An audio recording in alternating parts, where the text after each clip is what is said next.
Nosotras somos Alma Daisy García Vega y Jessica Sinaí Mercado León, y a nosotras nos tocó exponer sobre el ciclismo. Y bueno, empezamos con la historia del ciclismo. Para llegar al ciclismo nos remontaremos a 1790, cuando el francés de Cibrac presenta en la corte de Versalles el celerífero. El celerífero era esto que podemos observar aquí. Era un aparato de 2 ruedas de madera que se unían por una barra de 1 metro de largo y se desplazaba por impulso de los pies en el suelo. Aquí podemos ver una pequeña línea de tiempo donde podemos observar cómo han ido evolucionando a lo largo del tiempo las bicicletas. En 1818, en Alemania, pues se inventó el velocípedo, que era muy parecido al celerífero, pero un poco más moderno para esa época. En 1830 se modificó el velocípedo en Escocia. En 1860 ya se inventó la bicicleta con pedales en Francia. Aquí podemos observar que los pedales se encuentran en la llanta delantera y pues esta bicicleta fue todo un fracaso. Incluso la apodaron la rompehuesos porque las personas no podían mantener equilibrio en esta bicicleta y se caían mucho. En 1870 James Starley en Francia inventó la bicicleta de rueda alta. Como podemos observar aquí, la bicicleta delantera era demasiado alta, incluso casi del tamaño de una persona. A pesar de la altura de la llanta delantera o la altura de la bicicleta en general, pues era más fácil de conducirla y las personas no se caían tanto como en la bicicleta con pedales. En 1884, aquí podemos ver a Thomas Steven. Él fue la primera persona en dar la vuelta al mundo sobre una bicicleta y utilizó la bicicleta de rueda alta, como podemos observar ahí en la imagen. Tardó 969 días en dar su viaje. En 1885, John Kemp Starley en Inglaterra, él era sobrino de James Starley. Él ya inventó la máquina segura, lo que conocemos ahora como bicicleta, y podemos observar que ya los pedales ya cambiaron, tiene cadena, incluso tenían frenos.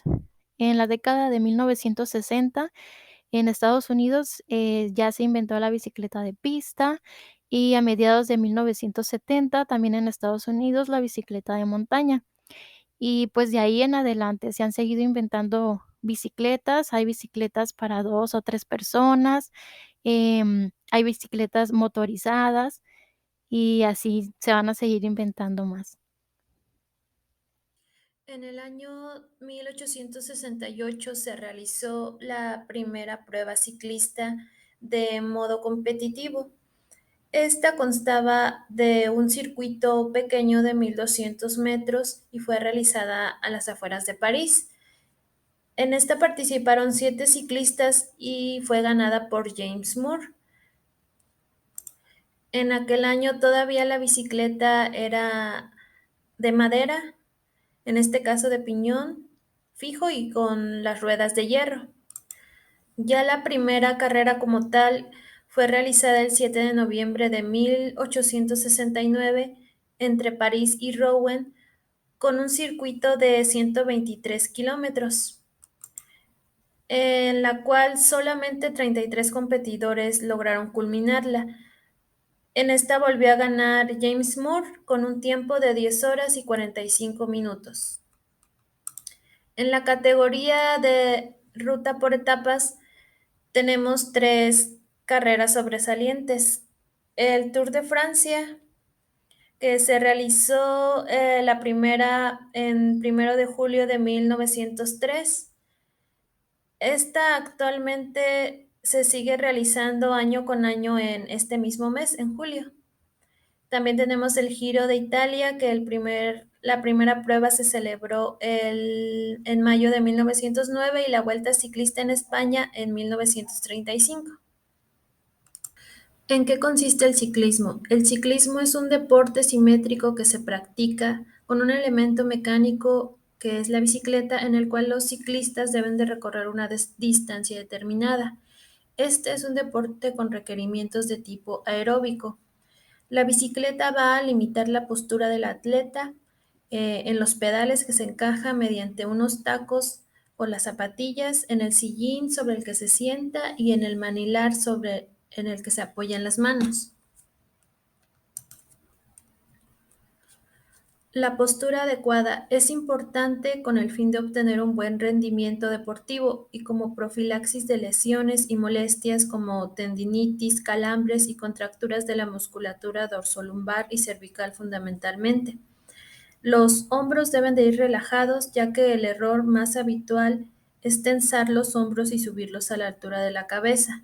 Los codos deben de ir ligeramente flexionados, ya que si estos van rígidos o bloqueados no van a hacer su función de amortiguadores naturales del cuerpo. Las muñecas deben de ir en línea recta con los brazos, porque flexionadas pueden hacerse presión en los nervios y adormecer los dedos, afectando también la circulación sanguínea. La espalda debe de ir recta en relación con la cadera y los hombros. Ir muy curvado puede causar dolor. La rodilla debe de ir alineada con el pie. Esto es importante para evitar problemas de articulación. Las categorías del ciclismo. La primera es el ciclismo en ruta o en carretera. Este es el más conocido y consiste en recorrer determinada distancia a través de carretera generalmente pavimentada y con asistencia por parte de los equipos en todo momento. Las pruebas en esta categoría son de una jornada, carreras por etapas que son de duración variable y en donde el resultado se va acumulando durante los días que dura. Contrarreloj, donde un ciclista en solitario tiene como objetivo marcar el mínimo tiempo posible. De carretera, donde todos los ciclistas parten al mismo tiempo y gana quien llegue antes. En el ciclismo en pista tenemos la categoría de velocidad o sprint, que puede ser individual o por equipos. Esta consiste en tandas donde dos ciclistas compiten directamente entre sí para ver cuál es el más rápido. Son enfrentamientos eliminatorios y los ganadores se siguen enfrentando hasta que queda uno solo. El kilómetro contrarreloj se deben de recorrer 1000 metros en los hombres y 500 metros en mujeres. Y quien tarda menos en recorrer estos kilómetros va a ganar. Cada ciclista corre en solitario tratando de marcar su mejor tiempo. El de persecución consiste en que dos ciclistas salen al mismo tiempo desde puntos opuestos de la pista y si mientras se recorre una distancia establecida uno de ellos alcanza al otro, este gana. Si no, quien haga mejor tiempo en recorrer la distancia marcada va a ser el ganador. La carrera por puntos, en esta se hacen 160 vueltas en hombres y 120 en mujeres y cada 20 vueltas se anuncia un sprint y se van sumando puntos dependiendo la posición en la que se encuentre. El ciclismo de montaña, este se disputa en circuitos naturales con caminos estrechos, cuestas empinadas y descensos rápidos. Las categorías son cross country o rally, donde todos los ciclistas parten a la vez para dar varias vueltas a un circuito y gana quien cruce la línea de meta. La categoría de descenso es un recorrido cuesta abajo con obstáculos naturales y artificiales y gana quien obtenga el mejor tiempo. El ciclocross o bicicross se disputa en circuitos conformados por tramos de asfalto, prados y caminos en donde habrán obstáculos que obligarán a los competidores a bajar de la bicicleta para poder esquivarlos. Este solo se disputa en otoño y en invierno. La categoría de trial, bueno, esta modalidad está basada en los trials de moto, donde el piloto debe saltar o esquivar los obstáculos de un circuito apoyando el pie las mínimas veces posibles. Va a ganar el ciclista con menos puntos o pies acumulados y los obstáculos que van a esquivar pueden ser rocas, cajas, coches, mesas, etcétera. El BMX, en este tenemos dos categorías. El race o circuito es olímpico, tanto en la categoría de carreras como en contrarreloj. Este se realiza en un circuito similar a los de motocross, en donde se realizan saltos para reducir tiempo. En la categoría de freestyle se pueden realizar saltos acrobáticos y van a existir obstáculos y rampas también. El ciclismo en sala. Este engloba el ciclismo artístico y el ciclobol. El ciclismo artístico consiste en ejercicios con acompañamiento musical donde el competidor realiza una serie de acrobacias para ser evaluadas por un jurado. El ciclobol es una mezcla de fútbol sala con ciclismo. Consiste en introducir un balón en la portería contraria pero golpeando con la bicicleta. Y continuamos con los atletas destacados. En esta ocasión yo les voy a hablar solamente de ellos dos. Comenzamos con Lance Armstrong. Él es un ex ciclista de ruta de origen estadounidense. Él es el primer estadounidense en ganar la clásica La Flecha Valona en 1996. Él ayudó a elevar el ciclismo hasta alcanzar la popularidad a nivel mundial. Él tiene 7 victorias consecutivas en el Tour de Francia entre 1999 y 2005.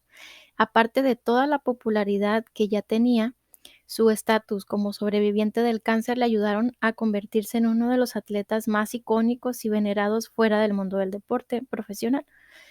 A pesar de toda la fama y toda la popularidad que él tenía, fue objeto constante de acusaciones de dopaje durante su carrera, pero siempre lo negaba y nunca le pudieron comprobar nada. E incluso hay una serie en Netflix llamada Ícaro que habla sobre el dopaje. Yo la vi porque creí que hablaba sobre Lance, pero habla muy poco de él. Es más sobre el dopaje en los olímpicos, en los Juegos Olímpicos, pero está muy buena la serie. En el 2010 lo volvieron a acusar de dopaje, pero ahora sí le comprobaron y pues le retiraron sus 7 títulos del Tour de Francia. Él es Raúl Alcalá, él es un ciclista de ruta y de montaña. Él es el primer mexicano en participar en el Tour de Francia. Lo hizo en 1986. Él es considerado el mejor ciclista mexicano de la historia, con más de 30 triunfos como profesional, destacando en la clásica de San Sebastián y sus 2 etapas en el Tour de Francia, donde varias veces fue top 10. Él se convirtió en un rival a vencer en todas las etapas de montaña y participó en uno de los mejores equipos del mundo, el PDM de Holanda. De hecho, a principios de los 90, cuando él corría para el equipo Motorola, estuvo con el equipo con Lance Armstrong. Y pues bueno, pasando a la clasificación del ciclismo, podemos ver que en la clasificación general, pues es competitivo, pues como la misma palabra lo dice, es competir, ganarle a alguien. Según su volumen de masa muscular, es regional porque se involucran a más de un músculo al mismo tiempo.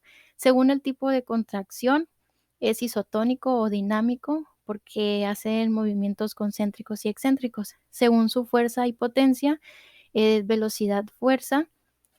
Em, Según su costo funcional, pues yo encontré los METs, que se utilizan 14 METs y eso equivale a que es agotador. Si es variable e invariable, pues es invariable, cuantitativo y cíclico. Y por su vía energética es aerobio. Pasamos a las adaptaciones fisiológicas en el ciclismo y comenzamos con las adaptaciones cardiovasculares. Uno de los objetivos del ciclista es ser capaz de suministrar una cantidad suficiente de oxígeno a los músculos que se están utilizando. Esto con el objetivo de oxidar correctamente los sustratos energéticos y poder lograr un mayor rendimiento, porque uno de los factores determinantes del rendimiento en el ciclismo es la capacidad máxima del organismo para transportar y utilizar oxígeno a nivel muscular, y a esta capacidad se le conoce como consumo máximo de oxígeno, el famoso VO2 max. Y pues bueno, uno de los factores determinantes del VO2 max es el gasto cardíaco. El gasto cardíaco es uno de los mayores cambios que se producen en el entrenamiento, ya que es mucho mayor en ciclistas entrenados que en los que no. Esto sucede por ciertos factores, como una mayor elasticidad ventricular y un aumento de tamaño del corazón. o lo que le llaman cardiomegalia. Los ciclistas entrenados llegan a tener entre un 20 a un 30% más de volumen sanguíneo. Y pues bueno, a nivel científico, si no se tiene un nivel de VO2 max mayor a 65 mililitros por kilogramo por minuto, no se le considera un ciclista altamente entrenado. Y como datos curiosos, el tope de los humanos es de 85 a 86 mililitros por kilogramo por minuto. Y pues bueno, un científico estadounidense le realizó las pruebas a Armstrong por allá hasta el año 1999 y determinó que su VO2 max rondaba los 80 mililitros por kilogramo por minuto. Continuamos con las adaptaciones metabólicas. Bueno, la más importante es el incremento de la capacidad oxidativa muscular y esto es debido al incremento tanto del tamaño como del número de mitocondrias y también de las enzimas que regulan su actividad, mejorando también la beta-oxidación. Otra de las adaptaciones metabólicas es el aumento de la capacidad de almacenamiento de combustible, especialmente los de glucógeno muscular. Y pues también la mioglobina es una proteína que tiene como función almacenar oxígeno en la célula muscular. Y con este entrenamiento, con este deporte, pues favorece su aumento. Adaptaciones respiratorias. Mecanismos centrales de la regulación de la respiración condicionan a una mayor eficiencia respiratoria. Se produce una economía ventilatoria, es decir, se respira con mayor eficacia. Las adaptaciones en el sistema respiratorio son un aumento del volumen pulmonar y un aumento de la capacidad inspiratoria, así como una disminución del volumen pulmonar residual. Va a existir una mayor ventilación máxima resultado de un aumento de volumen, un aumento de frecuencia respiratoria y también el volumen mínimo respiratorio va a aumentar en actividades intensas. También un aumento de la amplitud respiratoria y de la capacidad de consumo máximo de oxígeno. Demandas fisiológicas generales del ciclismo. Bueno, la obtención de energía va a ser por dos vías, por la glucólisis aeróbica y por la ruta de oxidación de ácidos grasos. El ciclismo se trata de un deporte con requerimientos de la cualidad física de resistencia y su carácter es de tipo aeróbico, con incursiones en umbral anaeróbico en determinadas situaciones de la carrera que se llevan a cabo con mayor intensidad, como el paso por cordilleras montañosas, los contrarrelojes o los sprints. Ahora pasamos a la hidratación en el ciclismo. Al rodar, el ciclista pierde peso corporal en líquidos debido al sudor y si no hay una hidratación correcta afectará el rendimiento en la carrera. Una pérdida de peso aproximadamente del 3% ya se considera una alerta de deshidratación. ¿Cuánta agua debe tomar el ciclista? Antes del ejercicio, en condiciones normales, si come y bebe con normalidad, el cuerpo se mantiene bien hidratado. El líquido ideal antes del entrenamiento es el agua natural. Y durante el ejercicio se recomienda utilizar la regla de los 15. Esta regla consta en que los ciclistas se acostumbren a beber líquidos al menos cada 15 minutos, con tragos de 100 a 120 mililitros. Así el cuerpo responderá a estos estímulos y mantendrá la temperatura corporal para evitar un golpe de calor o una lesión porque por deshidratación puede haber lesiones. A partir del 3% de pérdida de líquidos hay mucho riesgo de calambres y contracturas. Y pues bueno, la recomendación es que si la competencia dura menos de 60 minutos, puede hidratarse con agua simple, pero si la competencia dura más de 60 minutos, se deben utilizar bebidas deportivas o isotónicas. Vamos a pasar a ver algunas de las características y beneficios del ciclismo. El ciclismo es un deporte de resistencia. Los sustratos energéticos son los hidratos de carbono y las grasas. El ciclismo mejora la circulación sanguínea, incrementa la fuerza del corazón y la capacidad pulmonar, fortalece los músculos, mantiene la densidad ósea, ayuda a disminuir el estrés debido a la potente inyección de endorfinas y serotonina que recibe el cerebro y también ayuda a mejorar el rendimiento del mismo. Un estudio hecho en Holanda en el 2015 asegura que el ciclismo hace crecer la densidad de la materia blanca en el cerebro, que es la encargada de las conexiones que hace el cerebro para realizar sus funciones habituales. Ahora vamos a pasar a la alimentación antes, durante y después de la prueba ciclista. De 3 a 4 horas antes de la prueba ciclista debe realizarse una comida. Esto es para dar tiempo suficiente a la digestión y que se tenga la energía suficiente para comenzar la prueba en las mejores condiciones. Esta comida suele ser el desayuno, ya que las pruebas suelen ser en la mañana. Algo muy importante es que durante los días de entrenamiento se deben realizar comidas similares al que se tomará el día de la prueba. No se recomienda introducir cambios ni probar alimentos nuevos el mismo día de la prueba, ya que si no se tolera bien ese cambio, pues la prueba puede ser un total fracaso.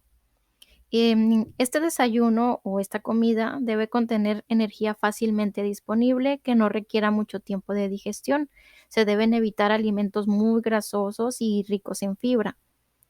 Estos alimentos que se pueden consumir pueden ser zumos natural, pan blanco, queso desnatado o miel. Y 30 minutos antes de la prueba se puede ingerir un plátano, una bebida isotónica o un gel. Hay que tener en cuenta al momento de elegir esa bebida isotónica que por litro se debe contener entre 80 y 350 kilocalorías, entre 60 y 90 gramos de hidrato de carbono y de entre 460 y 1150 miligramos de sodio. Durante la prueba ciclista, los requerimientos de energía son muy elevados. Por eso es necesario que consuma de 40 a 60 gramos de hidrato de carbono por hora. Algunos asimilan hasta 90 gramos de hidratos de carbono. El consumo de sodio es fundamental para evitar calambres y tirones. La forma más sencilla de obtener estos nutrientes durante la prueba, pues pueden ser comiendo cada 45 a 60 minutos, recordando que son de 40 a 60 gramos de hidratos de carbono. Por ejemplo, eh, podemos ver un plátano que contiene 21 gramos y pueden ser frutas secas como las pasitas, 20 gramos contienen 15.7 gramos de hidratos de carbono o algunas barras de hidratos de carbono con bajo contenido de grasa, fibra y proteína. Se pueden acompañar con agua natural o bebidas isotónicas. Después de la prueba, no se debe esperar mucho tiempo para ingerir algún alimento. En esta comida se debe aportar hidratos de carbono y proteínas, como por ejemplo un plátano con yogur, un sándwich de pechuga de pollo. Y pues bueno, la siguiente comida principal que se realice ya se deben incluir todo tipo de alimentos saludables de cada grupo, verduras, cereales, frutas, etcétera. Esto sería todo. Muchas gracias por su atención.